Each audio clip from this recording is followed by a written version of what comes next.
What's up, everybody? Welcome back to another episode of All Things Super. I am one of your hosts, Spider, and I am joined by Mr. VIP, Frankie Washington.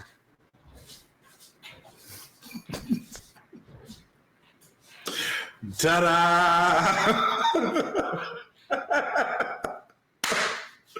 What up, world? Audio listeners, we keep telling you, you gotta watch the video. You gotta watch the video. I can't explain in words what just happened. I can't either. Well, how you doing? But I'm here. You are here. Oh, I am infinitely, without a shadow of a doubt, awesome. And I extend the same invitation for all you guys to be the same like me. I'm on that awesome, get like me. So with that being said, how are you, sir? I am doing very well. See, yes, there we go. There you go, right there. See, and that's okay if that's what you want to do, but you need to be on that awesome get like me. There you go. Get like Mr. There VIP. you go. But if you didn't know, this is All Things Super, where we are at times infinitely awesome. Well, I say at times. Mr. VIP Frankie Washington is infinitely awesome at all times. I'm consistent with it. I'm consistent. It's like it's putting the work every day. Every day you gotta put it in. Well, if you're not familiar with the show is, first of all, thank you for joining us. We appreciate having you here.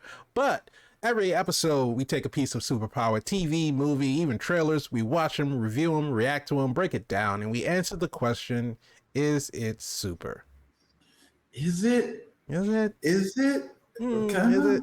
Maybe. We'll find out. Possibly. But if you like that, you can subscribe to the channel, hit the bell so you can be notified when we have new episodes that come out. If you want the audio version, like I said, no shade to our audio listeners. We love our audio listeners, but sometimes you just gotta watch the video.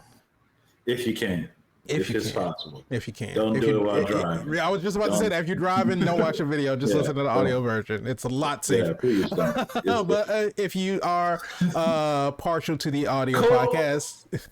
If you're in a plane and you're not driving the plane, if you are in the back of an Uber or, a Lyft or any taxi, or if you're at home with a glass of wine, somewhere cozy, because it's cold outside. You and a special somebody. It's not cold here. You came to the right place because we're going to review the others things. But if you are partial to the audio version of the podcast, you can just search for All Things Super on any of your favorite podcast streaming services. And if you want to join in on the conversation, you can tweet at us at ATSuperPod. Woo! And we like reading the comments. Keep them comments coming. We're not scared. We're not a read. It's not threatening. Well, go put us on Front Street. Listen, I might as well do a little dance. There's a reason why we don't, write scripts. This is an unscripted show. There you go. I think it's more organic and genuine that way. So welcome to the conversation. We don't have to read anything. Everything's off the top of the dome. Thank God for that. Thank God for that. But for this episode, we are reviewing the first 2 episodes of the newest television show from Prime Video, starring Chloe Grace Moretz, starring Jack Rayner, called The Peripheral, based off of the book of the same name, but it has been adapted into a television show. And we're talking I'm not talking about Peripheral View, but we're talking about Peripheral as an analog, as a stand-in for an actual person. That's Peripheral. Really? It's kind of like what was that movie with Bruce Willis? Oh, that's a lot of movies that you can just throw out there. Where he was in a robot body. God, what was the name of that movie? I hate when this. The Surrogates. It was. That's what it was. Well, of course. Yeah, I couldn't remember the name of it. I think when his wife was a robot, right? Wasn't he a robot in that too? Aren't we all robots? No. See, we're not about to go down that Oh. rabbit hole.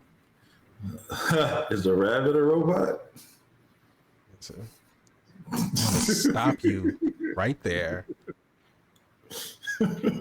Is he one of his stuff? You're doing too much. You're doing too much. All right.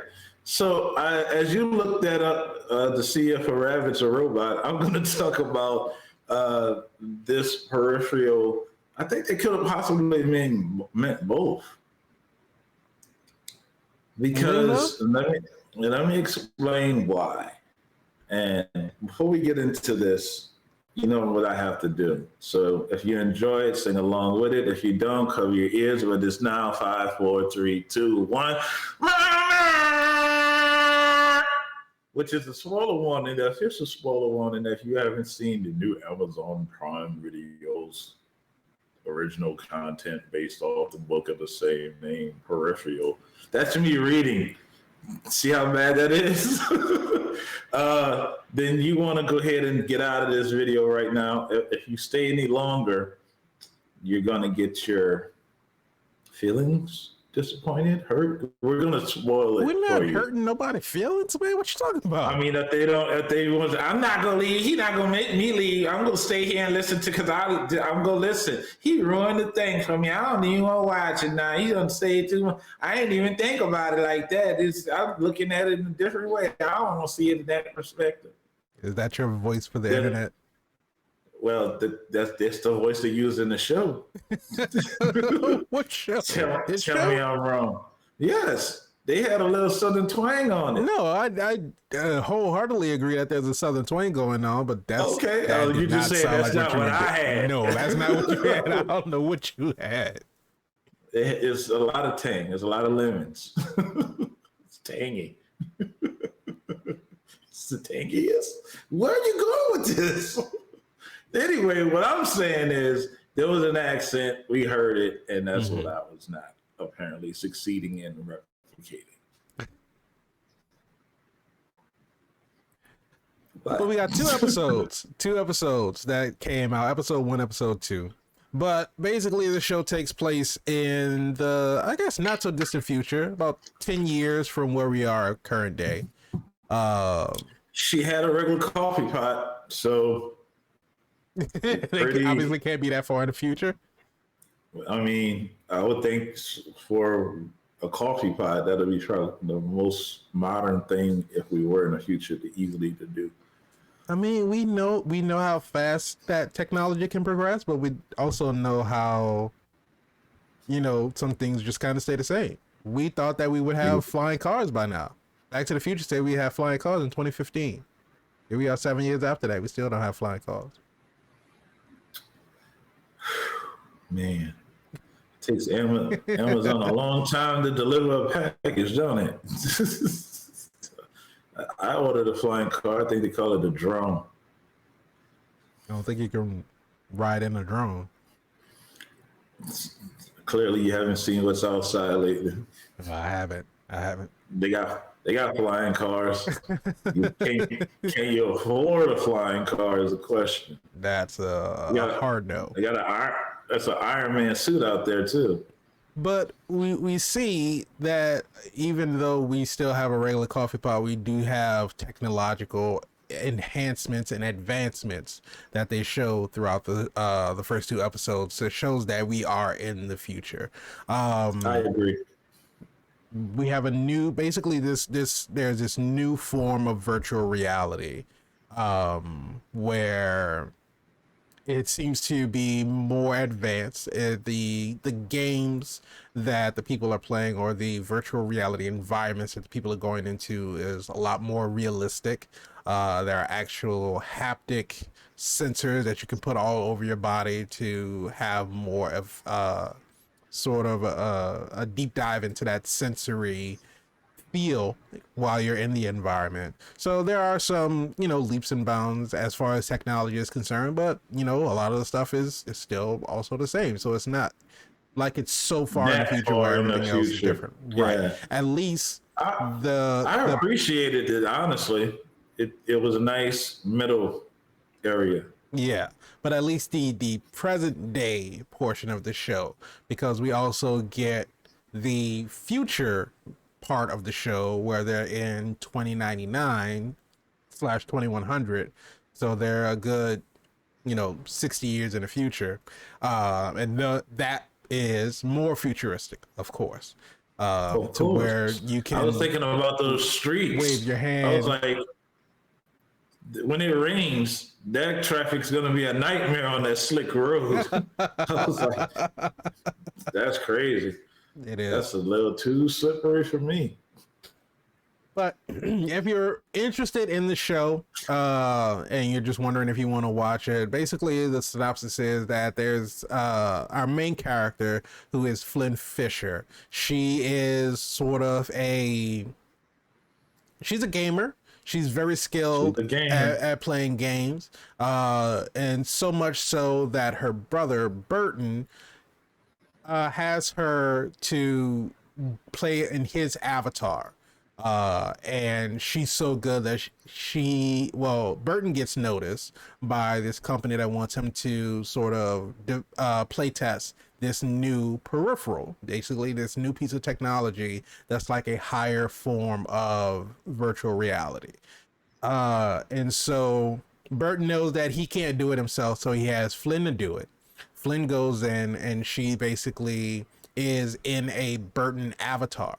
And which is funny because the games that Burton was playing, of course, he's playing under gamer tag, not his actual name, but the avatar of Burton looks exactly like him. So obviously, the people who hired him knows who he is. They know what he looks like. They know his facial structures, his facial features, height, build, Well, all this other kind of stuff. I was thinking that you might have had to submit a profile of some sort of who you wanted to look like, and why wouldn't you want your Maybe. guy to look like you?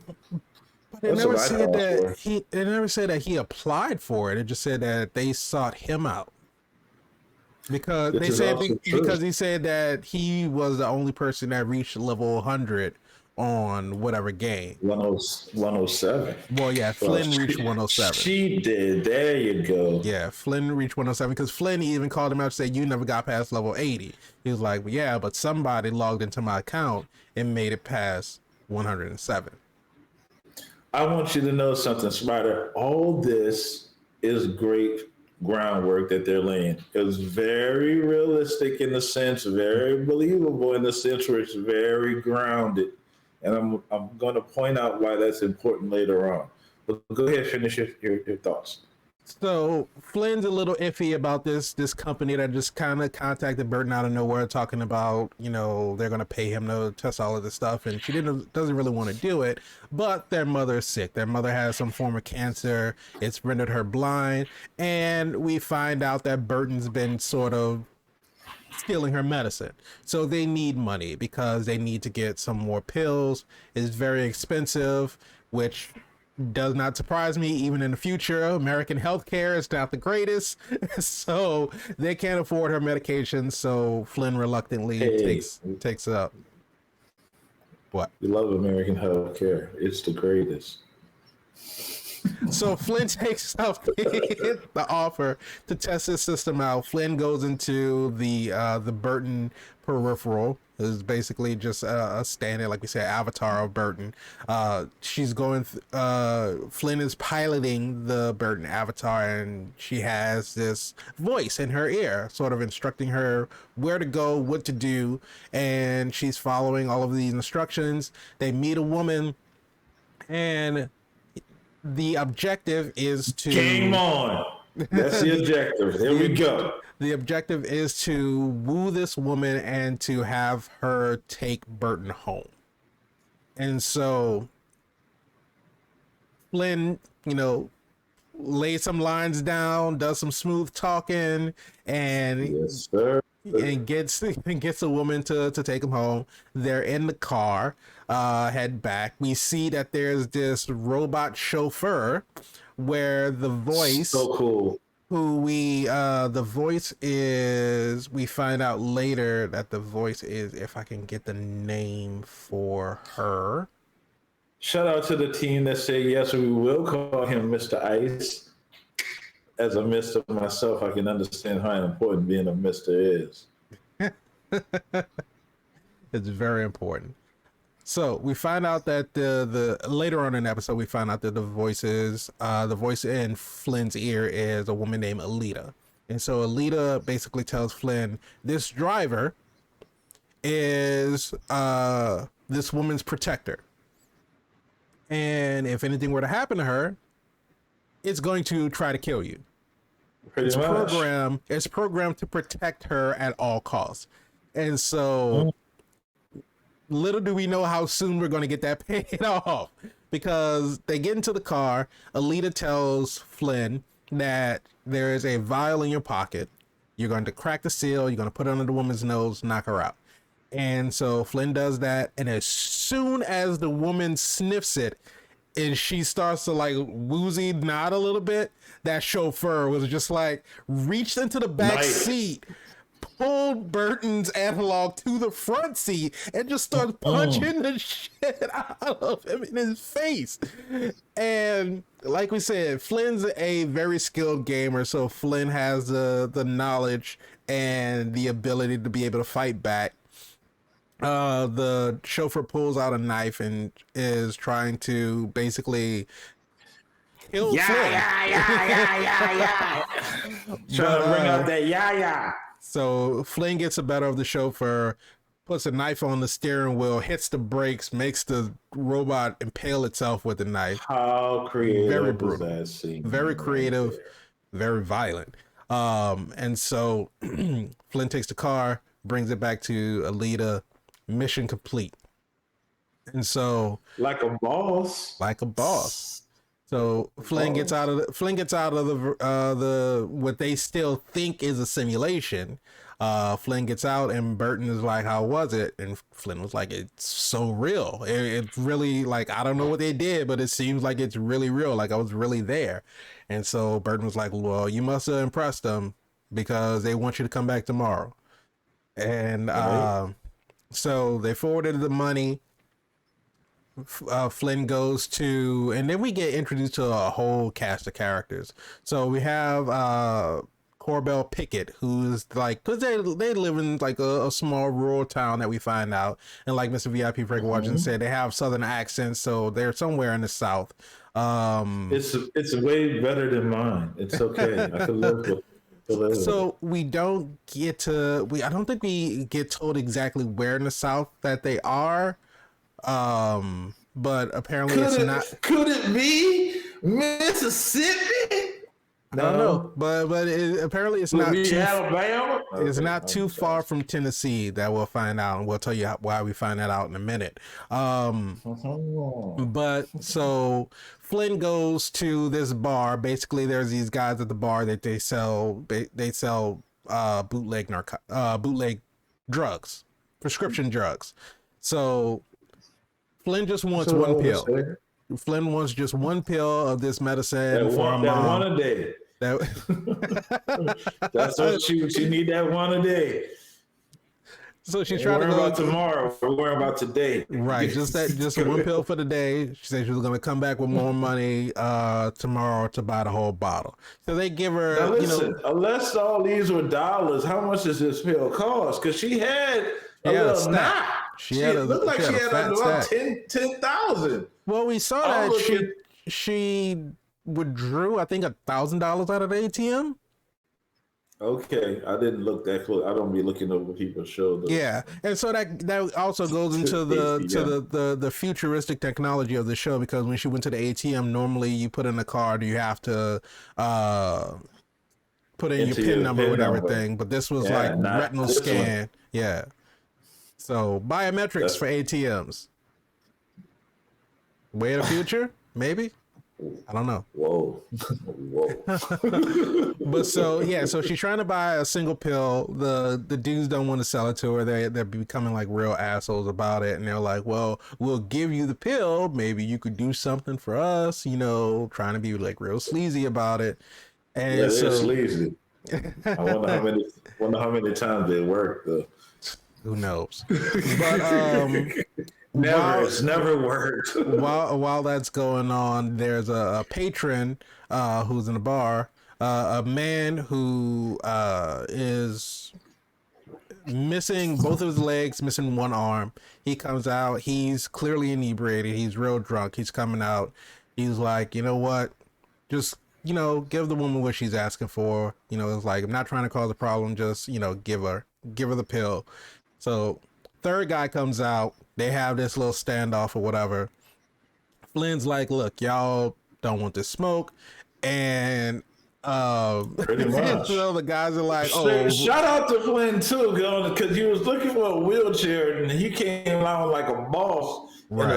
a Terminator style unicycle. I like that. Look Batman inspired right there, dude. That's nice design right there, and it's connects to the Like the what do they call them? The slingshot spiders. Yeah, the slingshot. spiders. Yeah, but Nice. but yeah, it connected to that, and so Flynn was like, "You don't want to smoke. Dude will basically drop all three of y'all before you can even get a hand on your gun." And he's drunk, so it's like you might want to just leave him alone. And so they end up agreeing to give her the pill.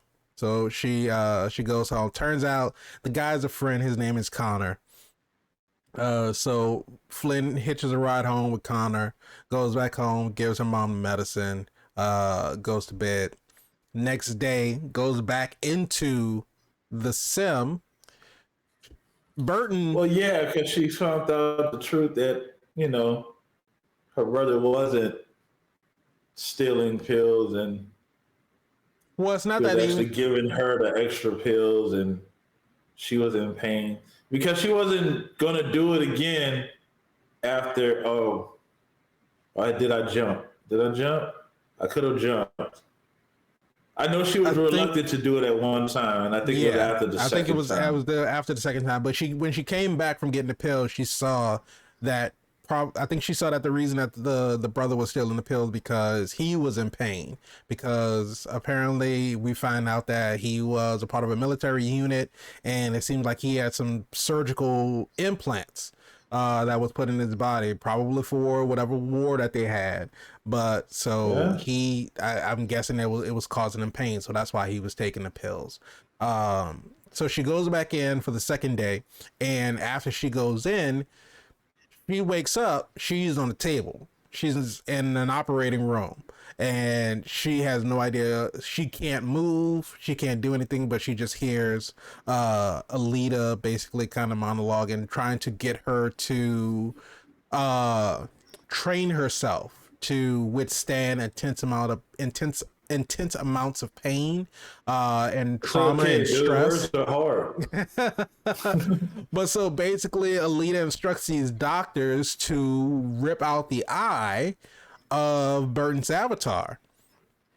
And The what we crazy don't. part is we learned earlier when she logged in the first time that you can feel pain too. Right. So it's not like a real stim when they of course, would never allow you to feel pain, Mm-hmm. but you can feel pain in this simulation. So she's laying there in this body feeling all of this. Right. Ouch. Because Alita said that they didn't give any sedatives, any anesthesia or anything. She's just awake, just watching this metal instrument just scooping out an eyeball. It's a lot. But so we hear Flynn's heartbeat just like a drum roll. That's how fast the heart's beating. Enough to probably kill her in real life. But Going to cardiac arrest. she has to steady herself. She has to calm down and just kind of like embrace it and kind of almost deal with it and kind of have to separate her mind from what's going on in the game versus what she's feeling in real life. which is like a test of her tenacity. But shout out to Flynn for just being able to handle all of that and being able to take it in stride with I no. passed out already. Just the thoughts of it. I passed out again. But it's like My eye. it's just ridiculous. But it's like no prep time, no warning. It's just like you're in it now, deal with it. And Flynn was just and like, you can't log out, right? Because she has the control of who logs in and who logs out. Exactly. So after they allow Flynn to sort of pass out, Flynn wakes up again. They're on their way to another location, and we get a little bit more exposition about exactly what Alita's trying to do. They get to this room where they want the Burton Peripheral to do a retinal scan. We don't know exactly what they're getting yet, but so of course Flynn thinks, well, you replaced my eye, because they took the eye from the woman that they abducted in the last time Flynn was in the sim. So Flynn's thinking that, of course, if you put this eye into my head, that's the eye that you want me to scan. But no, that's not the eye. They want you to scan the other eye, the eye that we didn't replace. Dun, da, da, da. What a twist. So as they're attempting to do that and retrieve whatever information that Alita wants to retrieve, we get this guy who comes in, looks like a hitman. He comes in and Alita's like, fight him. He wants to kill us. And it basically Flynn is like, what? Okay. Just has to go up and fight this dude. Dude is very skilled. Very skilled. He lost badly. And so he has this weapon that basically shoots out like subsonic or supersonic. I don't know like which end of the spectrum it's on, but it's basically these sonic blasts that he shoots out of his gun. DOD. I just want to go ahead and put that out there. DOD selling out weapons to anybody that'll get them. But it's the same tech, right? I mean, essentially, just in a smaller, compacted little handheld, like little pistol type thing. But so he blasts away Burton, gets Alita. I'm thinking House of the Dragons. These A names. I understand. But gets Alita, and there's no dragons in this. There's no dragons, at least not yet. I thought we've seen. Oh, I don't know. We might see some, but gets Alita, and he basically starts almost torturing her. He was basically saying that, trying to get information. And so he's like, I failed anatomy, so I don't know where all the body parts are, but I think the liver's right here. And so he puts it on her side and like blasts it. And I'm thinking she's about to die, because that's massive internal organ damage right there. Correct. But at the same time, we're not sure as an audience, is Alita a sim or are they a sim? Like, what's going on? We're as the audience, we're still thinking that we're in a simulation. Oh my God, this is a simulation. So what's going on? Right. And we're sitting here, we're intrigued at this point. And I'm not even speaking for myself, but who else can I speak for? So we don't know whether she's gonna die or get reset or what's gonna happen. We don't know what's going on. But she's getting her ass kicked. She's getting kicked very badly. And Alita is getting her ass kicked too. Like, you're waiting for this triumphant moment to come and save the day, but that moment comes, but at a cost. We see that the hand of the Avatar is not really it's a robot. Right. And that's something that I didn't mention. When the guy traps the Burton Avatar, he like handcuffs them. And so he's got his hands cuffed behind his back. I think it's like his hands are cuffed behind his back, and then like with his leg, his ankle too. So he's basically like immobilized at this point.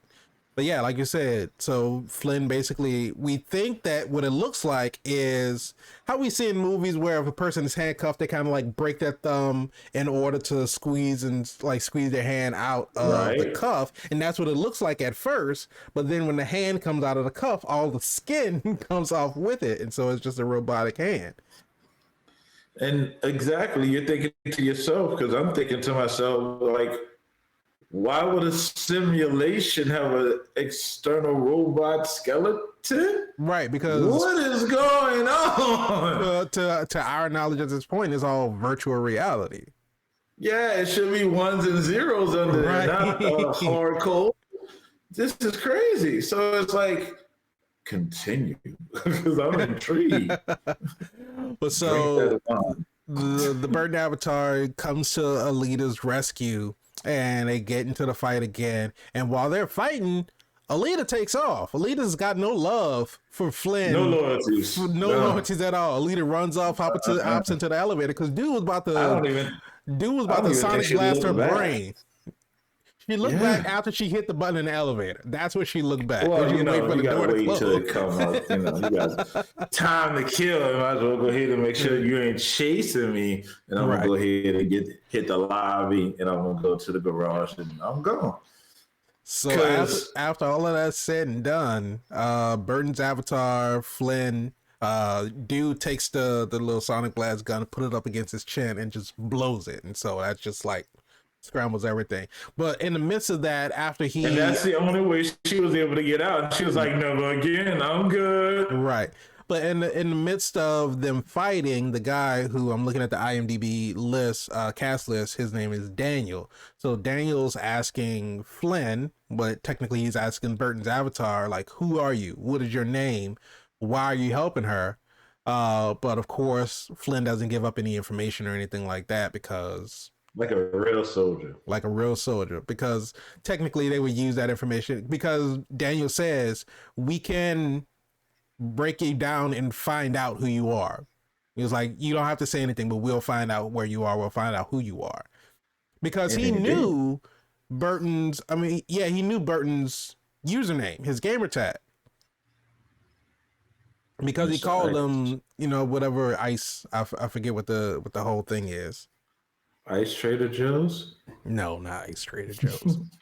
But so basically, he blasts him in the head, and that's it. And so Flynn, of course, that ends the connection because the peripheral is deactivated. So Flynn, hey, if you die in a Matrix, do you die in real life? we saw that happen. well, Well, no, it's not that. It's not that they died in the Matrix, that they died in real life. They were unhooked from the Matrix in real life, so they died in the Matrix. That's what we saw in the first Matrix. No, I'm talking about Peripheral. When she got shot in the head, she got ejected from the game, right? Well, from the future, right? Or from the augmented reality, from the virtual experience. Yeah. So I'm trying to be as accurate as I can. So she comes out, she's nauseous, she's delirious, she goes out of the trailer, she throws up. Burton's like, are you good? What happened? She can't even articulate what happened, but she's just like, never again. I'm not going back in, not doing it again. I'm done, or whatever. And so Burton's trying to understand exactly what's going on, but Flynn just wants nothing to do with it. I need this check to clear. You need to come. Hey. All right. But so basically Flynn goes back to work. Well, Flynn was gonna call off work because she wasn't feeling well. Flynn's friend who works with her came in, try to girl, you gotta get up and go to work before you lose your job. Hype her up and all this other kind of stuff. So Flynn works at this fabrication shop. It's basically like what we have now as like a copy shop, like a reproduction center, but they have just all 3D printers. And so while Flynn's closing up shop, she gets a message. They're basically saying that, well, even before then, she gets a call on her, like her smartwatch or whatever, while she's outside washing the windows. It's a guy who has the same name. I think it's like Iron Gold or something like that. The company that hired Burton calls Flynn on her watch. And so she answers the phone. She's like, who is this? How'd you get this number? And he's trying to tell, the guy on the phone is trying to tell her, your family is in great danger. You need to log back into the simulation so I can help you. And she's like, no. She's just like, I don't know how you got this number, but don't call me again. And she hangs up on him. She's closing up shop that night. Dude hacks into the 3D printer. She's shutting everything Well, down. you know, He turns everything back he on. turns everything back on, trying to give you this supernatural experience, you know, trying to make you think, oh, is this you, Jesus? And so he's trying to tell her, you know, you're going to be attacked. He's basically saying there's a contract that has been put out on you and your family. There's this group from Tennessee that answered it. You know, they're coming for you and your family. Now you know why he said close to Tennessee, because they drove. If not, they would have been driving for a long time if they were further. And they got there within a day. So that's laying Easter eggs right there. Which, make sure those are eggs. Because it's also a trail that has a large gathering. Right. So Flynn gets the call sort of morning, I guess, like early afternoon, and then by the nighttime, the mercenaries, the hit squad or whatever, they were there. Dun, dun. But so we also get a scene where they're driving to the Flynn household, and they stop for gas, and this poor sheriff's deputy, he's looking at them because they're in these fancy cars, they're in these Audis, real flashy, something that you wouldn't normally see around these parts. And he's like, exactly. It looks like a rock band. Y'all look a little suspicious. So let me go ahead and he was profiling, but you know. He was profiling. Y'all got nice cars, so y'all must not be from around here. So let me go ahead and follow y'all, see what y'all got going on. What accent is this that you're doing right now? No, I'm just saying, it's just, if I wanted to go real small town sheriff, y'all not from around here, so let me go ahead and follow you real quick. But now I'm profiling. It's a large town sheriff. It's like, they do sound like that. They do sound like that, but you ain't from around here, so I got to follow your highfalutin fancy vehicle to see exactly where you're going. But so the sheriff's deputy is following them around the pad, and so they speed up, of course. So of course now you're speeding. Whoop whoop! Gotta hit my life. Whoop whoop! That's the sound of the police. So gotta go follow him. So he's speeding behind them. He rounds the corner. They're gone, disappeared.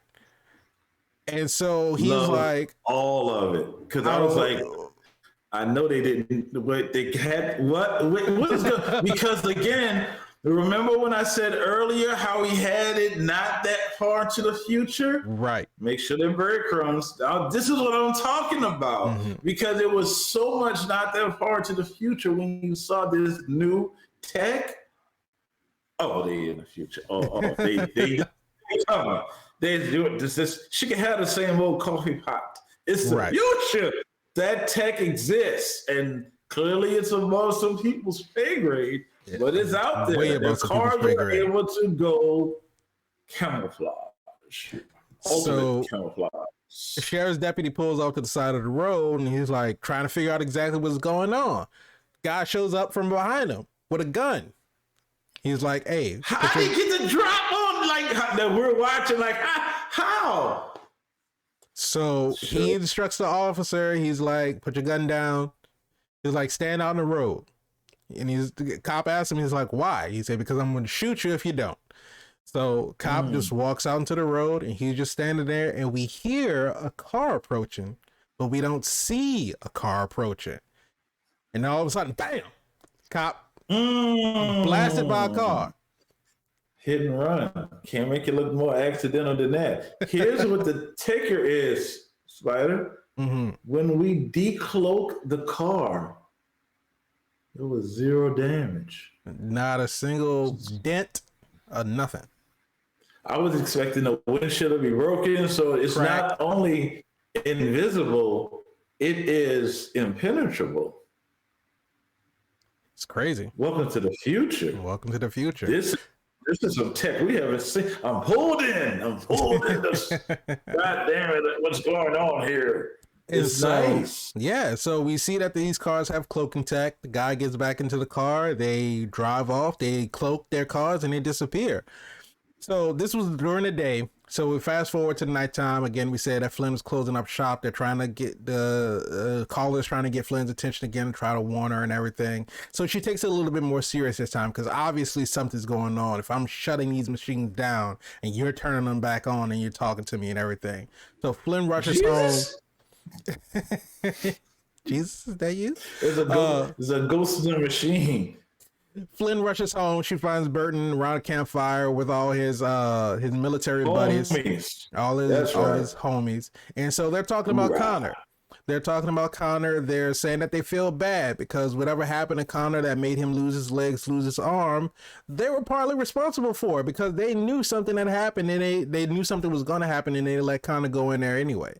And so they're talking about Connor and how he's become dependent on, drugs and alcohol, and they feel bad because they sort of written him off. Nobody's inviting him to anything. Nobody's calling him. Nobody's checking up on him. And so they're uncomfortable. They're uncomfortable, but they also feel guilty.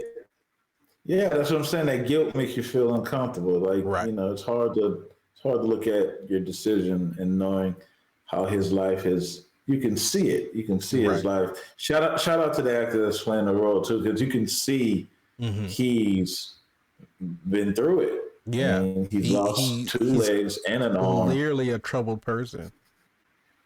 Well, who wouldn't be? Your whole way of life has changed, and you got a badass unicycle. But I bet you'd rather have his legs and arms back. Yeah. But so Burton kind of justifies it and says, well, at the time we didn't know how bad it was going to be. So, what really could we have done? But so Flynn pulls up and I'm thinking anything but what they did.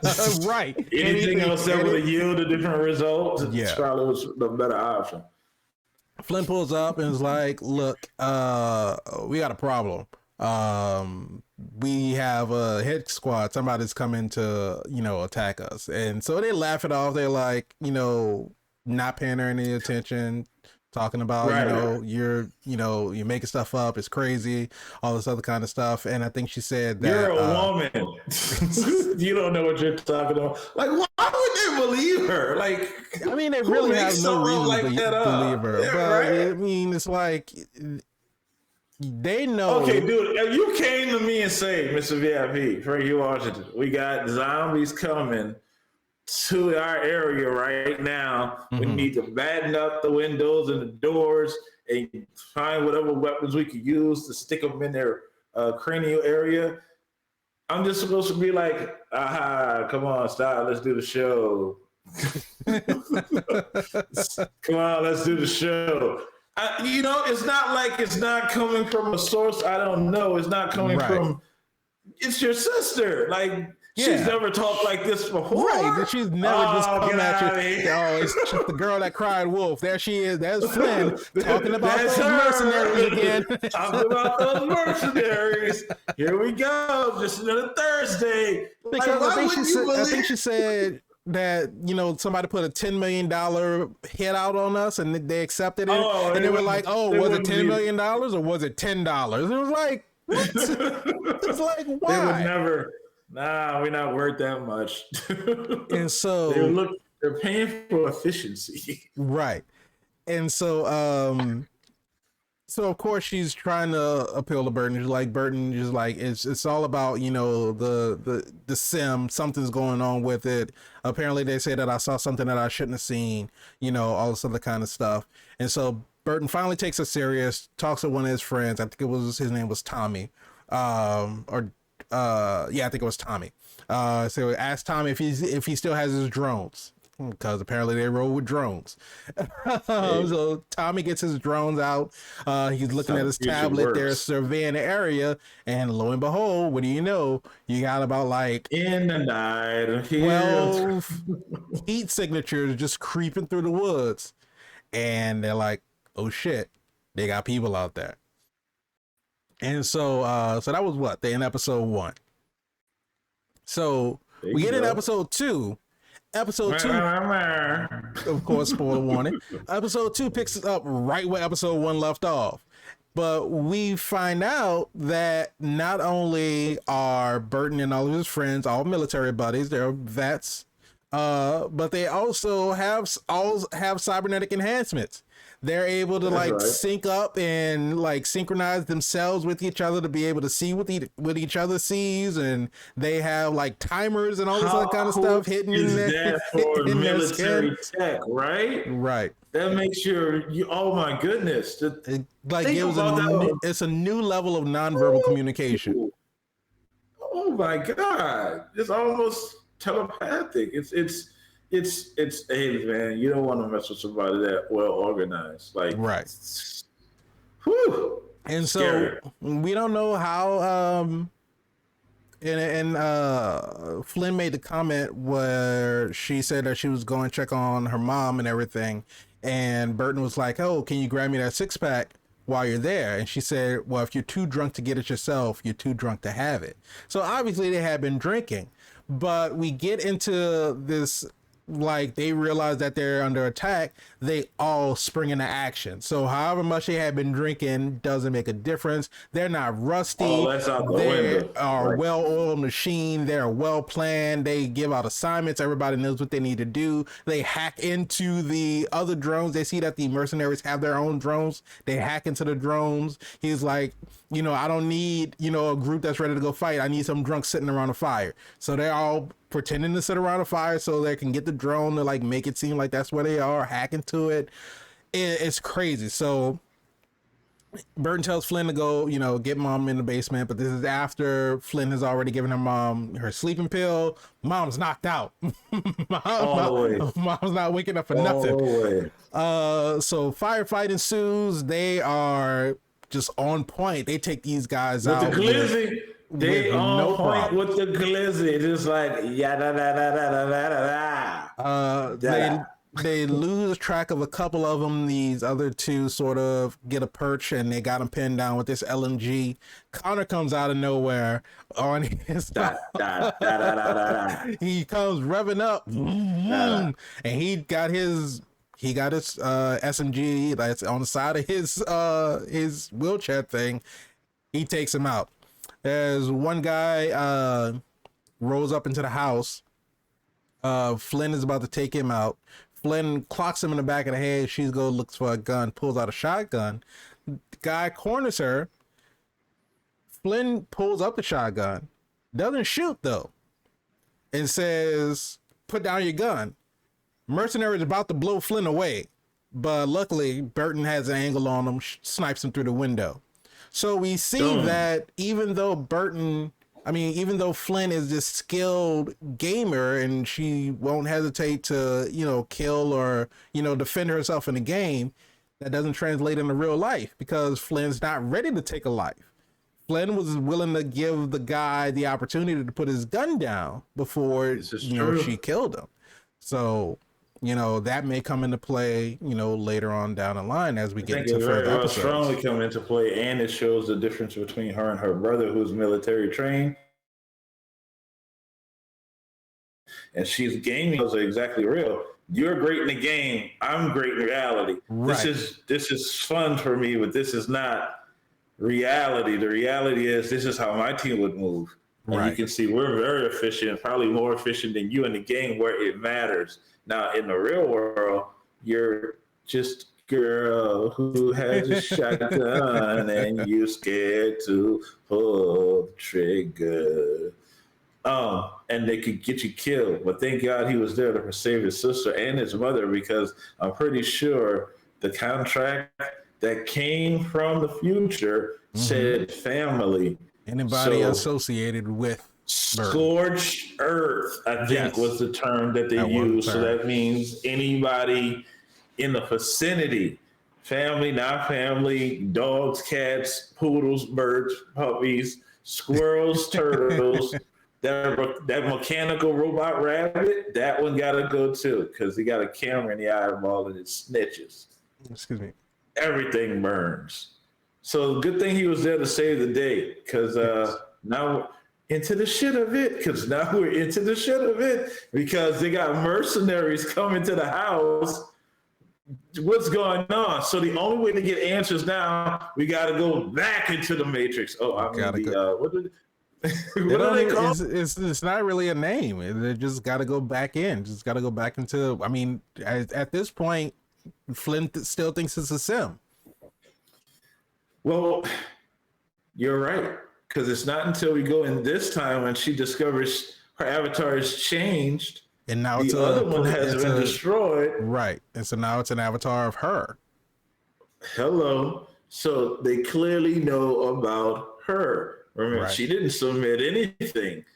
She didn't say, hey, let me submit my doc so they can make one of me.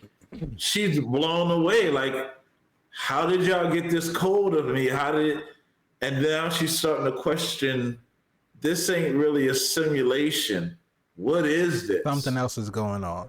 So we get the character Wilf, who I thought was named Wolf, but it was everybody. They're in London, so everybody has a British accent, so they're saying Wolf and not Wolf. That's horrible. Hey man, if you want to call him, you can call him. I'm just saying, I thought his name was Wolf. But we get we're not. This is not the first time we're introduced to Wolf in the beginning of the first episode, but we're getting to spend some time with Wolf. We find out that Wolf is a fixer, and so he's been hired by this person. I don't remember his name, but they basically hired him to basically say, I have a problem, I hired you to fix it. And so him fixing it is to get to Flynn and be able to speak to her and to get her to help them with their problem. So when Flynn logs back in, she's now in her own peripheral. So Wolf tries to explain to her exactly what this is, what's going on. And of course, Flynn doesn't believe it. Flynn is like, this is just a sim, all this other kind of stuff. Wolf takes her outside, says that this is, London. And Flynn's like, this does not look like London. London doesn't look like this. He said, well, it may not look like this to you, but it will in about 60 years. In about 70 years. And so Flynn, of course, is skeptical. And so the only way that Wolf can prove that they're actually in the future, he brings up her mother. And so he says that your mother has this form of cancer. So she's been experiencing, more pain, hasn't she?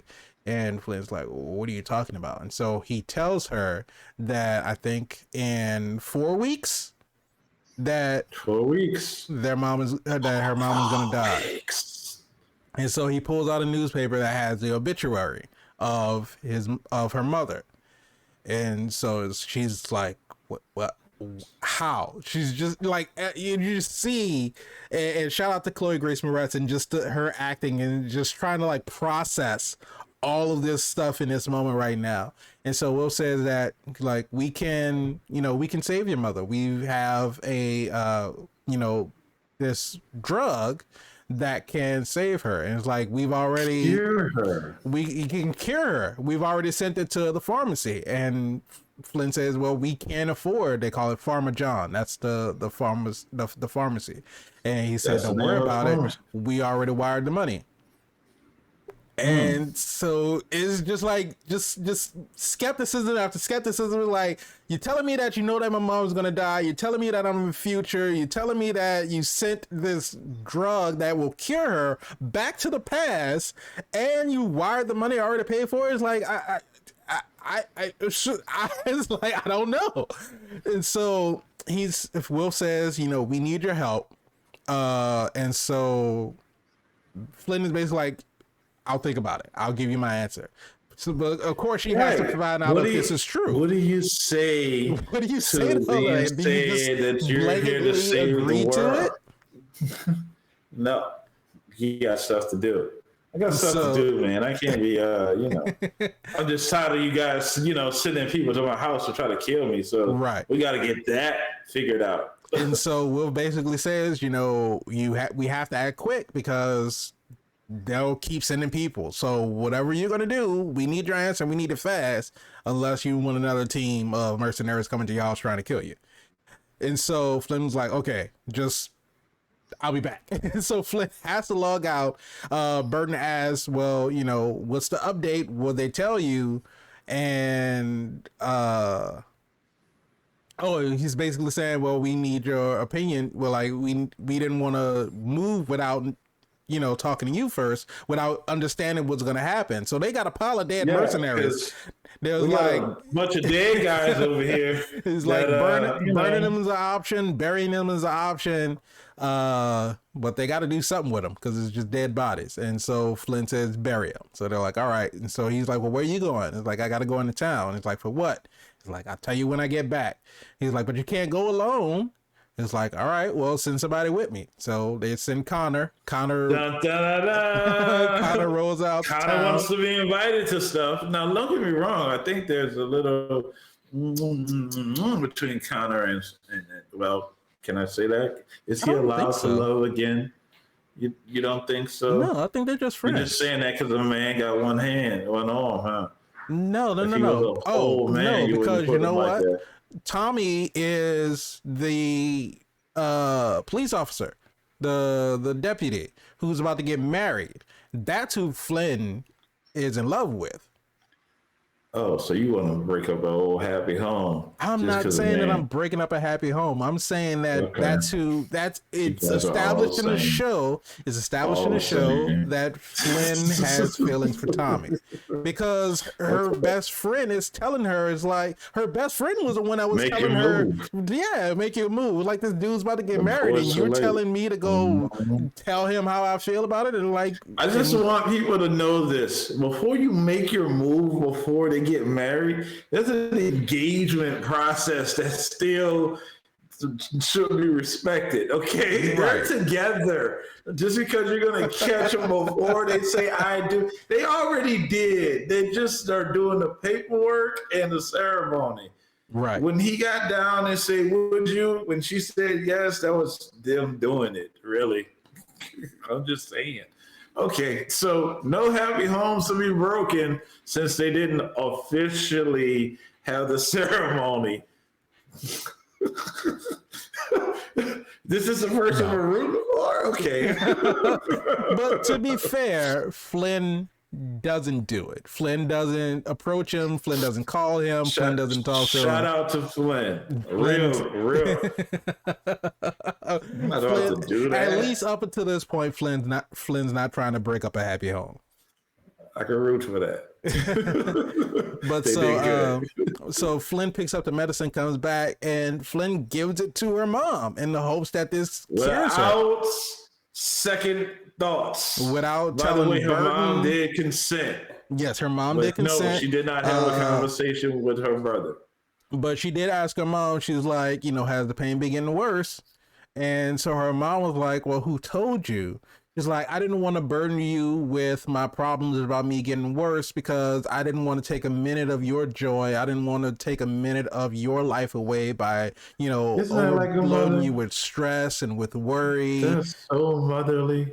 And the most heartbreaking thing when Flynn asked her, like, are you sure about this? This is an experimental drug. We don't know exactly what's going to happen. And so her mom said, what's the worst that it can do? Make me die quicker? Like, her mom's already resigned to, I already know that I'm not going to make it. I'm going to die. Right. And so it doesn't matter. If it'll help me, it'll help me. If not, then, I'll just die a little bit quicker. Right. And it's like, that's so sad. What a bleak look on things, right? And then as a child, they hear your mom say it. Just like, oh my God, Mom. Stick. But we don't get a frame of reference. We don't get a frame of reference as like how long her mom has been dealing with this. So, there had to be like a period of time because we know it's not always been like this, because she said that she saw Tommy as an adult because Flynn was talking about Tommy She told her that Tommy told her to tell her hi and all this other kind of stuff. And her mom said, I know I've seen Tommy as a grown man, but now that I can't see anytime you talk about them, all I see is Tommy and Burton, all of you all running around as kids. So Right. it hasn't been so long So she to where she lost her hasn't vision. seen, yeah, since she lost her vision, that she hasn't seen her kids and everyone else in town as as adults. But it's long enough to where she knows what her prognosis is, and that Right. it's not looking Right. good. She also got really sick She did from get this really sick medicine. after the medicine, and so when Again, as an audience, you're like, you didn't talk about this with your brother. mhm, Your brother finds out. He's flipping out because we don't know what's real, who to trust. Guys are coming. It's a lot going on. So we're like, oh my God, did she really kill her mom? Like, what did she put in right, her? Because you told me this stuff was good, but we also find out because she goes back in. mhm, When she's going to get answers, that medicine is not 100% like you said it no, was. not at all. He said Wolf told her this medicine, we researched this type of cancer, we developed a medicine for it, and it's basically like just pulling weeds or spraying weeds. That is what he said. And Yeah. so Flynn goes back in. She meets with Wilf and the guy that's kind of bankrolling this whole operation, and these other two people, Ash and Ashin, and they're realists. They're just like very like straight, cut to the point. Ash is basically telling the benefactor or whatever is like, Wilf is not the type of person that you send into these situations. Wolf is the type of person that you hire to drop off a bag of money.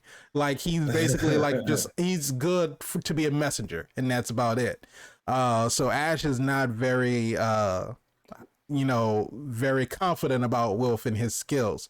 And so Flynn naturally has questions about what's going on. So they tell her, she's piloting a peripheral. It's not a real person. It's just when you're not operating, it's on standby. And we see that when Flynn's not in it, it's active, but it just is like, and it's basically on autopilot.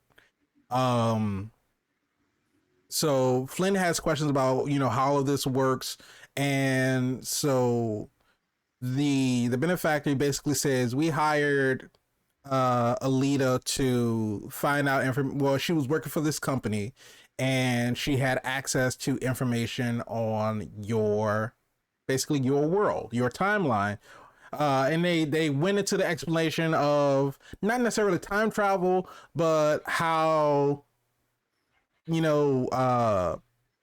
sort of almost on an end game level of explanation of Explanation time, of kind uh, of don't think about it. the branching timelines, because they called Flynn's timeline a stub, and so they're basically saying that our timelines are in sync with each other until someone from our time, being the future, gets into the communication with somebody from your timeline, and that, or in your time, and that, so that branches off a timeline, which creates a stub. So they're explaining stubs and all this other kind of stuff and everything. So they're trying to answer. Flynn basically has a whole bunch of questions. They tell her that the medicine that Wolf gave her is not 100% accurate, or not 100% foolproof, that it's going to Effective. cure her mom. 100% effective. Right. Yes, that was the word I would have said if I was said it. And so, of course, that upsets Flynn, because you told me that this was guaranteed, that this was going to kill my mom, and apparently it's not.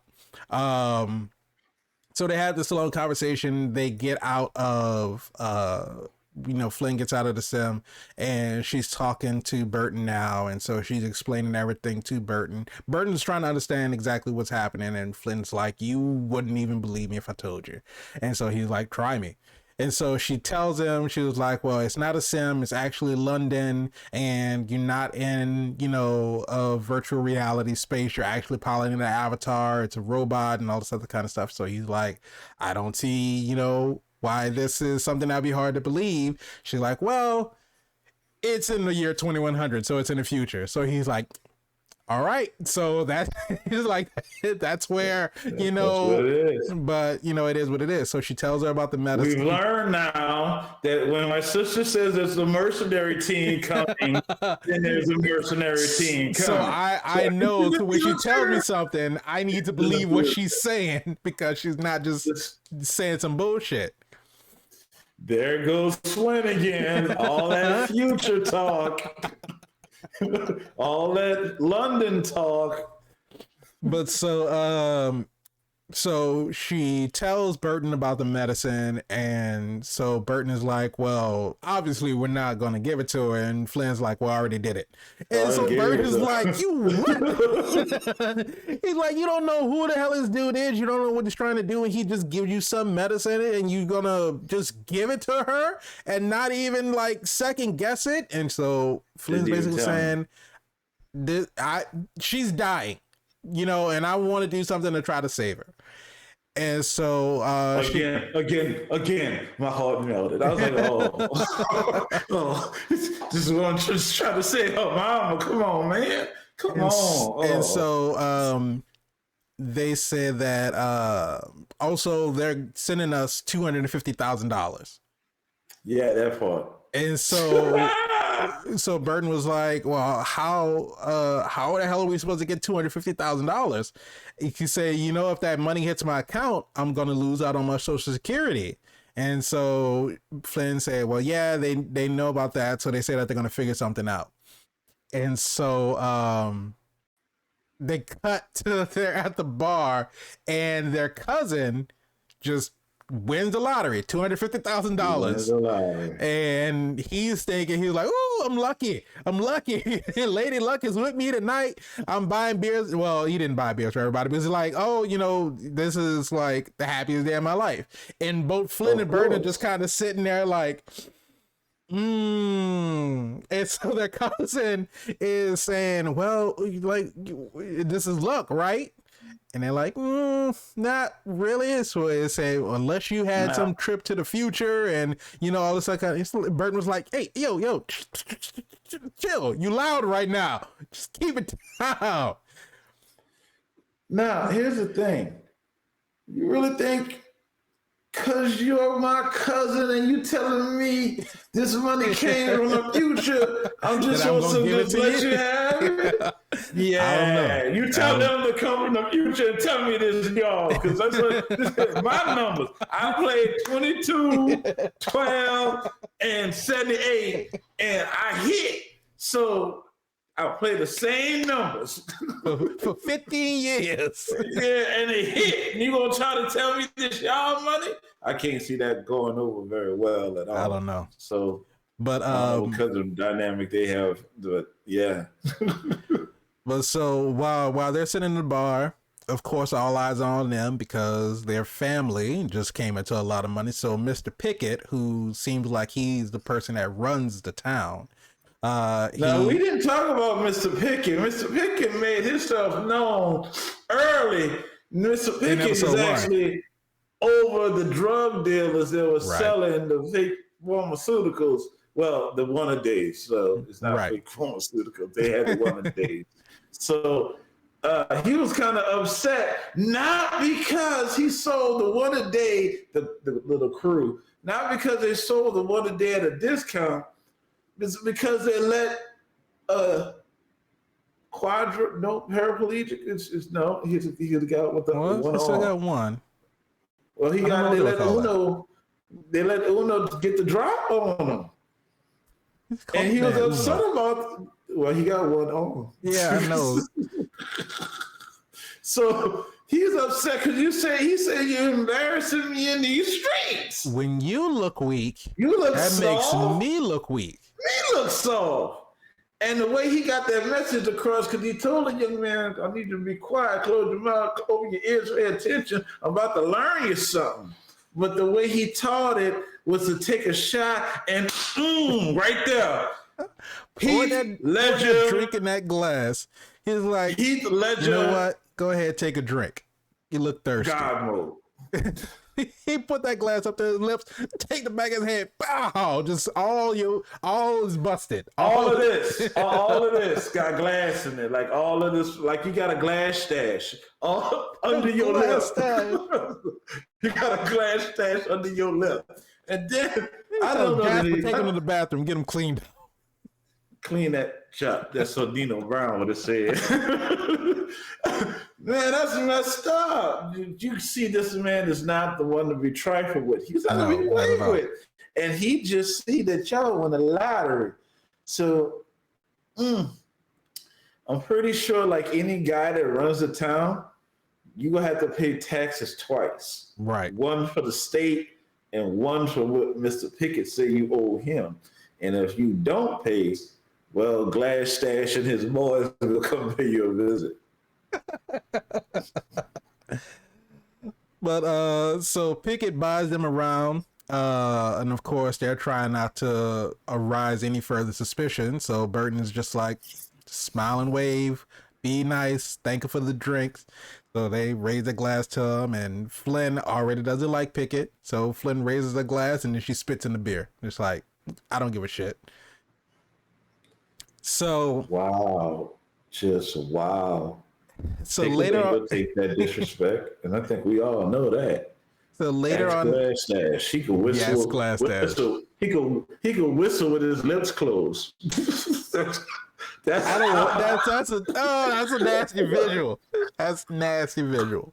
Oh, that's awful. That is awful. But later on that night, we hop into a sim. We see that Mr. Pickett is in this cabana. He's in this sort of, I guess it's like a brothel, maybe like some kind of gentleman's club type thing. It's nice. Got a vibe to it. There's a little vibe to it. Yeah, a little Latino vibe to it. Right? And so he's in there, and of course the simulation is like, oh, would you like to pick a girl? And so he picks one, and they're having a little conversation. Daniel pops up out of nowhere and just like, hey, ma'am, I'm gonna need you to kind of get up. I need to talk to this man real quick. And Pickett is like, what the fuck? He's like, why are you interrupting my shit? Right. And so Daniel provides him an offer. He's like, we tried to get some outside help, but we need somebody with a little bit more of local knowledge. We understand that you are we understand that you run, you're the man to talk to. And so he said, so we're prepared to offer you $10 million, to exterminate Flynn and Burton Fisher. And I think he said some of your community members or something like that. He kind of he did say it by name, but he built up to it. And so Pickett, not a dumb man, you can't get in a position of power if you're an idiot. So he's like, you know what? He's like, I don't know who you are, what agency you work with, probably FBI or something, but this is entrapment. He's like, I refuse. I'm not about to, fall into your snare. You try to get me caught up on something. I'm not about to agree to anything. He's like, go ahead, whatever.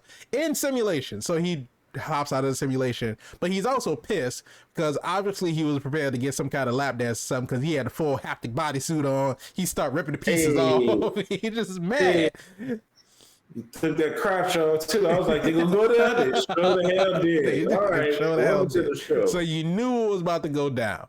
But so we see Pickett already has, I don't know if his girlfriend, his wife, mistress, whatever. He's got a lady in bed. She was chilling, just in bed. I think she was reading a book or something. He came to bed, and so she was like, how was the cabana? She knew what he was doing. Mm-hmm. So he comes to bed, they're chilling. He gets an alert on his phone. Well, rewind a little bit. So Daniel said, we're prepared to give you 25% up front and then the rest upon completion. And so that's when he was like, I'm not about to fall for all of this and everything. And so, of course, he didn't believe what was going on. So Pickett gets out of the simulation. He's going into bed. He gets an alert on his phone. You got a deposit in your bank account for $2.5 million. There it is. So Pickett is like, oh, makes shit. that 250,000 look like nothing right now, don't it? These guys got money in the future. They got money There's in the a whole lot future. of money in them. And so Pickett is like, oh, shit. There might be some validity to all of this. So we go back to the Fisher household. Will have to die. We go back to the Fisher household. It's late at night. Flynn's in bed. She hears some rattling, some rustling going on downstairs. So we as an audience, another mercenary team. I'm thinking, yeah. We as an audience thinking, damn, Pickett worked that fast. He didn't send somebody over there already. Like, all right. Boom. So on 24 hours. So Flynn radios Burton and is like, yo, somebody's in the house. I need you to get over here quick. So Flynn goes downstairs, you know, kind of hesitant, trying to figure out what's going on. Somebody's in the refrigerator.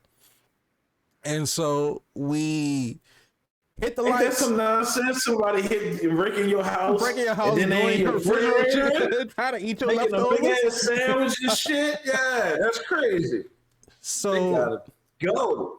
They hit the lights, turn around. It's the mom. Mommy. Mom, and Flynn's like, Mom, what are you doing? Mom says, I was dreaming and I got hungry. No, she said, I got hungry. And so I got up and I was going to make me a sandwich. And she was like, I thought I was dreaming. And we see Burton come in the back door with his boy locked and loaded. With the glizzy. Ready to go off. That dude was like, But so we find out moms can see now. Mom got her vision back. Mind blown. What's going on? There was one more scene that we skipped over. So while Flynn and Burton were in the bar and they were talking about Connor. And so Flynn was basically trying to express to Burton, she's like, you need to go talk to Connor. You know, you guys were talking around a fire, you know, around a fire pit, how you felt bad, all this that kind of stuff. Nobody checks on him or anything like that. And there was two scenes that we hadn't talked about. We're going to get to the second one in just a second. But so Burton sort of tried to translate what Flynn did at the beginning of the episode 1, where Flynn went into a game where Burton couldn't beat it. Burton and all his friends, they couldn't beat it. And so basically there was a part of the game, sort of Call of Duty type game. He was saying that gave me that Call of Duty commercial vibes. Basically saying that the opposing forces were coming in. And they were trying to find this map to get to the next area, to get to the treasure or whatever they were looking for. And what Flynn did, Flynn let the sheep out of the barn. Once she let the sheep out of the barn, they were able to, a tractor appeared. And the tractor gave them cover in order to defeat the enemy forces. They were able to get the map. And so Burton said that basically the game gave you an empathy bonus. He said, tactically, that move wouldn't make any sense because the sheep were the only cover that we had. There would be no reason for us to let the sheep out of the barn because then we will lose our cover, we get overrun, we would get killed. He said in real life, you don't get an empathy bonus. You don't get an advantage for being nice or being compassionate, you know? And so Flynn basically said, well, you do what you do and, you know, I'll do what I do. You know, I'm going to be me. And it kind of got to Burton. So Burton goes to Connor's place to go check on him, to go talk to him, because Flynn wanted Connor to help with sort of the patrols at their house because they said that they need all the help that they can get. And Connor came in clutch when the mercenaries came rolling through. If it wasn't for Connor, they probably would all have got shot up. So Flynn wanted Connor to help. Burton's like, Connor's a liability. He's, you know, he's dependent on alcohol. He drinks a lot. He takes pills, you know, so we can't necessarily count on him to be sober enough to be able to help us. So Flynn's like, well, you feel how you feel. I feel how I feel. I just think that Connor can help. Burton goes over to Connor's place to check, to ask him for help. And of He course, asked him if he was drunk. so he first of all he goes in. There's a pistol on the floor. Burton takes the pistol, empties the mag, takes the round out of the chamber, puts it back on the floor. Again, great symbolism. Because Because he knows. Uno. It's Uno. I mean, there's probably many a nights you go to sleep just like that, thinking about it. Your life is hard. Now take all of your extremities away. It's not easier. It's harder. That sucks. Yeah. And so, I actually thought we were so far into the future that he was actually going to take his unicycle and kind of make a Hulkbuster outfit at some point in time. But I said, we're not that far in the future with Mark Rounder. But it would have been nice if he would have came up with that mechanical rabbit arm. We need damn rabbits. But so you know rabbits mate, right? They start to mate, and that's how you get more mechanical rabbits. Nothing to do with anything that we're talking about right now. The robot rabbits. Burton wakes Connor. Well, Connor wakes up. First thing he does reaches for the gun. And so he realizes that that's Burton. Drops the gun. Try to figure out like what you're doing here. Burton talks to him, and Connor asks him, well, I just want to know why you don't come around anymore. It's a simple question, why you don't come and visit that? And so Burton's like, I'm visiting now. And so he basically said that, you came in and, you came and you helped us the other night and we appreciate it. Want to thank you for that. We want your help. We really feel like you could be a great asset to us because we got all of this stuff going down. But you have to be sober. You gotta be sober. And so, and Connor is basically all these requirements. Connor's like all these requirements. Connor basically, he just goes into, how he's been feeling and everything. But he basically says, I don't want your pity. I don't want to be pitied. I don't need you to come here and pity me. And so Burton says, well, I was going more for empathy. And Connor says, well, what's the difference? Burton's what's like, the difference? I don't even know, but, right. but he's like, words are hard. Basically, I really would like to have your help, but the sober thing's non-negotiable. And so when Burton says that, Connor just takes his beer and just downs the whole fucking thing. Basically just saying, I don't give a shit about what you want. And so... Well, I think he took it as like, this is going to be my last one. Or...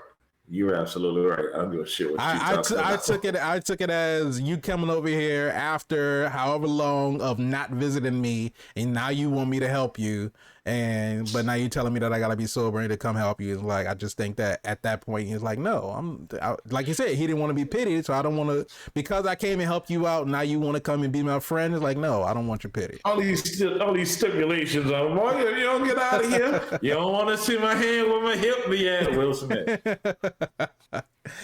But so Burton draws like 2 flags and he leaves it on Connor's chest before he leaves. So I don't know what that meant, and I'm hoping that we get an answer to that in episode 3 to figure out exactly what that meant. So I'm guessing that has something to do with the unit that they served in, and so that might maybe snap Connor out of the funk that he's in, and maybe Connor comes and helps them in the long run. But the last scene, go ahead.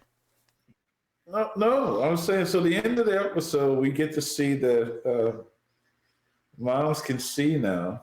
Yeah, but before we get to the end of the episode, the last thing that we didn't talk about was Tommy, sheriff, deputy. He rolls up, just driving along, vibing out to his music, just chilling, going cruising, right? And he stops. He backs up. He looks. The hell? He just sees a cup of coffee just floating in the air. So it's very strange. Very strange. So he walks up to it, it just taps it, and then it rolls down. It doesn't just drop out of the air, it rolls down. And so he's like, what the hell is going on? So he moves his hand and he bumps into the car. So he's like feeling around, feeling a tire, goes all the way around, feels the door handle, pulls the door open. Da, And da, da, da. he hits the button. He sees that there's this car with this cloaking tech. And so he ends up finding both of the cars that the mercenaries came in. Apparently, they have an automatic, because he opens the door, hits the button, it Right in the decloaks. door. Right in the And door. he closed the door, and then it recloaks. So apparently, there's like automatic. So when no one's in the vehicle, then I guess the vehicles just automatically cloak themselves. Here's the question that I'm asking again. What Mm-hmm. tech is this? Because as you can see, when he touched the car, it was pretty pliable. Right. It wasn't like a hard exterior shell. Again, no damage on the inside of the car when you ran over a human being. What tech is this? I want to clone it. I'm just saying. So it's like some kind of cloaking tech, but then it's like also like a force field type thing. Looks like brainy. don't start vibrating into this. But so in his investigation as to figuring out what's going on, he ends up trying to figure out what happened, who had these cars, and where they went. He ends up walking down a path. It takes him to the Flynn household. Right to the house. And so this was happening while he also inside the car found a 50 cal. Was it a 50 cal shell? Something like that, yeah. A big ass bullet. But he finds a bullet. I could go with that. That's the technical term. Big ass bullet. Technical term. Let me get that big ass bullet. Right. Put a hole in the elephant. And so he finds the round and he walks down the path, comes up to the Fisher household. And this all happened while Flynn was inside of the basically she was in the future. I don't know what they want to call it. They gotta get a thing. They gotta get a thing. I don't think we can say that. That's copyrighted. Metaverse? Oh, sorry. No. But they gotta give this thing a name at some point to where you can reference exactly what she's put it on. But so Flynn's in the future, and so Burton was watching over her. Burton tells his friend, "Hey, watch over her so I can deal with Tommy." Because of course we got dead bodies over here still trying to bury him. So we got the mercenaries that we killed in season the sheriff's deputy to come over here, because that was another one of the options. Burton basically asked, we can either burn them, we can bury them, or we can go to the police and tell them what happened and try to talk to them and deal with that. And so Flynn said bury him. So they were burying him. So Tommy walks up. Burton goes to meet him, and Burton is like, "Have you ever seen this before?" And he's like, "Yeah, that's a such and such round. I used to, saw that when I served, and there was this other kind of stuff." And so Tommy looks around. He's like, "You guys aren't mad at me and the missus, right?" And he was like, "No, why would we be mad at you?" He was like, "Well," keyword missus. Just go ahead. No, that's not what he said. He said her name, but I don't remember what her name is. They're together. They are together. But so basically, he's saying, "Well, I see, this I see this your friend's truck and his truck and their truck. Seems like y'all having a party, but y'all didn't invite me. Y'all didn't invite us. It's like just want to know what's going on." A lot of people getting left out of things. Notice this Connor's getting left out. I mean, they're throwing these keggers and they didn't invite Tommy. Okay. And I mean, they really were all together drinking before Flynn came and said that they were, about to get attacked. So, I mean, technically they did. They were all hanging out, but they didn't invite Tommy. Well, Tommy don't like to buy beer. So let's just go ahead and call a spade. Tommy don't like to buy beer. He drinks beer. And Tommy's a cop, and Tommy ruins everybody's mood because he wants to start always bring the law into it. Right. Right? Nobody want to hang around Tommy.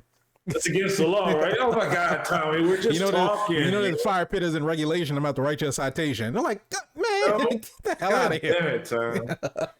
Just because we're going to say we're going to rob, I'm not really going to do it till we did it. I mean, the world's going to do it. Get out of here, Tommy. But so Burton just brushes it off. He was like, "Oh, we were just having our drone races. Didn't think that you were, into that kind of thing." And Tommy was like, "Nope, I'm not."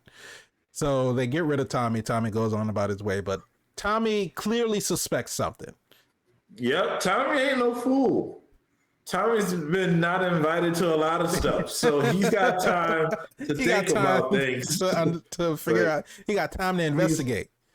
He's unpacking stuff right there, and I'm sure Tommy's going to be on the case come season 3. I wish maybe not. Gotta get to season 2 first. Come to episode. Well, we gotta finish the season, right? But yeah. So like you were saying, we end the episode off, and moms can see now. Moms can see now. I wonder if she go pay her taxes. Or she go pretend like she didn't see that. I didn't know I owe that money. I can't see. I'm blind. I heard you can see again. You can't prove that. No, I'm just joking. Oh my God. That's my southern twang. It's not even about that. Why would she be evading her taxes? You think just because she's blind, you don't have to pay taxes? That's not how taxes work. No. Oh, I thought if you didn't see them, you're not responsible. No. Anyway, Slider. IRS coming after you. I hope not. I don't want none of that smoke because you don't want to see my hand on my hip. Yeah. Peripheral, not the visual, but visually a lot of stuff going on. Technological peripheral. Sure. Okay. Is it super though? Is it super?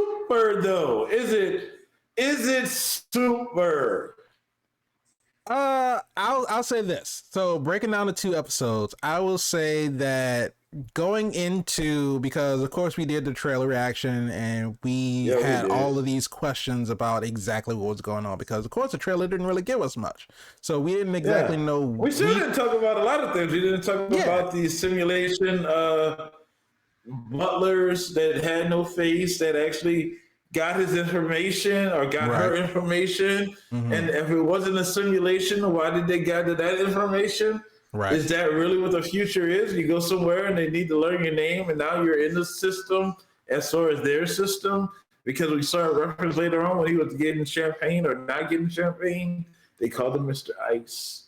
And that's all I wanted to let you guys know, that these misters should not be just bypassed. We also didn't talk about that we've, I guess, been introduced to the boss of Daniel, the guy that has been, trying to pay people off to kill the Fishers. The lady who was like, trying to understand, well, what were you doing? It's like, what happened with the mercenary team? It was like, obviously that didn't work, so we need, somebody else and all this other kind of stuff. So we got introduced to her as well. We don't know what her motivation is and to why she's trying to do this or what they're trying to keep under wraps. So there's a lot going on that we don't have answers to. There's a lot going on. We talked about it all over a 9-hour show, but is it super? So in the aspect of the first episode and the second episode, the first episode I thought was good. I felt like it was a good premise to set up the suspense. I didn't feel like the first episode was super. I appreciated the cliffhanger. I appreciated the cliffhanger. I thought the first episode was good, but of course, you gotta understand what's going on first. Jumping right into the second episode, we get into the gunfight. We get into establishing some backstory on our different characters. We get into trying to figure out exactly what's going on. We get that a little bit more explanation as to, how the whole time travel thing, but it's not really time travel, but it's people from the future communicating with people from the past.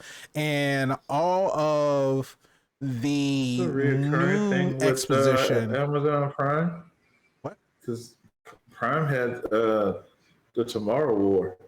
Similar premise. Completely different. Future. That was actual time travel. Oh, as opposed this isn't? Well, this is in the sense of you're taking your consciousness and you're uploading it into An a robot avatar. in the future, whereas a Tomorrow War, where you're actually taking people and taking them from the past and putting them into the future. So it's two different things. Oh, so you really do hate robots? Okay, I What got are you it. talking about? So the only difference I didn't is even finish giving my explanation in episode 2. Episode 1 I was know you. good. I I know didn't you think it was high super. expectations. Episode, since apparently you can't wait for me to finish my explanation. Yes, episode 2 was super. I enjoyed episode 2. I appreciate the action. I appreciate the explanations that we got into how everything was working. We got a little bit more of an understanding as to what was going on. So yes, episode 2 was super. Okay. Impatient. Hey man, it's the future. We're not patient in the future. We're not in the future. We are in now. We're present. Unless you got an old coffee maker, then you can appreciate patience. What about you, Mr. VIP Frankie Washington? The Peripheral from Prime Video. Is it super? Hey, is it? I'm gonna do it. I'm doing it. I know you guys don't want me to do it, but I'm doing it. I'm reserving comment. Until Never the before end seen in all things super. well, I did it before. No one really cared then. I hope they care now though, because I think I want to see where it goes. How many episodes is this? 8. And we know how we feel about 8, 6, 9 episodes on things. So I want to see. Am I intrigued? Yes, I am intrigued. I have no problem saying that I'm intrigued. I would like to see where this goes before I render a verdict of is it or isn't it super.